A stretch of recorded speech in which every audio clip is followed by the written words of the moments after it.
In this video, we're going to take a look at the Mirror Cut tool. So we've completed half of our fence, and now we want to extend all of the detail that we've put here on the left side. We want to extend that over to the right. Now, I don't want to have to go through and apply our bridge and extrude along a curve and go through all of that fuss. Instead, we can just use the Mirror Cut tool to take one side and mirror it over to the other side. They do not have to be separate pieces of geometry in order for this to happen. We can do this all with the same piece or the same node. So I'm going to select my surface here. I've got a ton of history on here. I really don't want that to be a part of my mirror, so I'm going to get rid of that. Choose Edit, Delete by Type, History. And you can also see here that these pieces have not been combined. So I'm going to select all of this. Switch back to the Polygons menu set, choose Mesh, Combine, and again, I'll go and delete my history, just so that I have everything to be nice and clean. Now we can go ahead and do a mirror cut on this, and we'll zoom out so we can see everything that is going to happen here. And with the object selected, I'll go to Mesh, Mirror Cut, and I want to open the tool options for the mirror cut. Since we're mirroring, we need to describe the plane that we want to mirror across.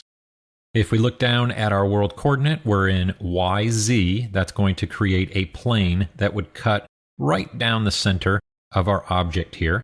So by default, YZ plane is there. That's exactly what we want.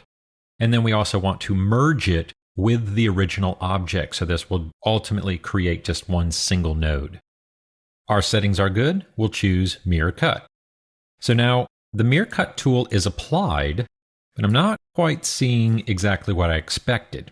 I get the Mirror Cut plane and its manipulator. We can see that it is a separate node that gets applied to the object. And let's open the outliner so we can see exactly what's happening here. So here I have a new node, a Mirror Cut plane node. Then I have a Mirror Cut mesh node with a separate transform on it. I'm going to go back to my cut plane node, and let's make our outliner a little smaller here. Now, before I do anything else, I want to check the wireframe. Now, as we've seen before, sometimes when we add certain tools, our shader disappears from faces. That might have happened here. So let's just go to our wireframe mode, and we can just click that icon. And no, it didn't happen. We can see that the geometry is all there in shaded mode. We're just not getting the results we want. So we'll go back to shaded. So what's happening here is that it's mirroring across the YZ plane, but it's mirroring the right side to the left. And what we wanted was the left over to the right. So I'm going to select the blue line there to open up the rotate manipulator. And I'm going to rotate this cutting plane 180 degrees so that it flips it around to the other side. There's 90 degrees, and we'll keep going and get that all the way over to the other side. And we'll just type in -90 in there. And I'll switch back to that wireframe. And now you can see, aha, all of the geometry is there, but the shader is missing. So let's hit 5 again. And I'm going to click this icon right here, which you can see is new to 2015. This will automatically assign, just in the viewport, the default Lambert shader. So I don't have to right click and assign a new shader. I can just click that icon there. Now, if I click off of it, it's going to disappear again because we haven't actually changed the shader. So this icon is just for this viewport display only. But we can see that works. Okay, that's exactly what I wanted to see. What's really cool about the Mirror Cut tool is that when I grab the translate, I can still manipulate how this fence is being mirrored. So if I translate in the Z, we can expand it out, making our fence piece longer. We can only go as long as the original piece, so eventually here it's going to break away. And see that we get another post there. But we can even line it back up to that post in order to extend it, or bring it in even tighter and make a smaller section. If we are making something like a fence, we could get a lot of different pieces by using the Mirror Cut tool very quickly. So I'm going to drag that back out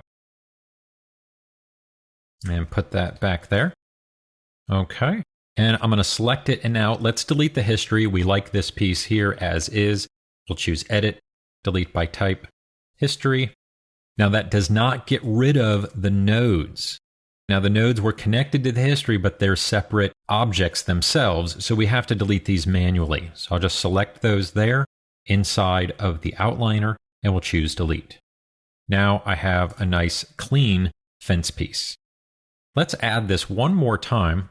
We'll go to Mesh, Mirror Cut, and we're going to look at this a little bit differently. Instead of translating, what we can also do is rotate. And so I can get a corner piece out of this as well. Okay, and even with it rotated, we could still translate to change the shape of that. And we can get our little post right there. Boom, we have an awesome completed corner piece. You can create miles and miles of fencing with no problem. So experiment with the Mirror Cut tool. You can get all sorts of different shapes from just one object.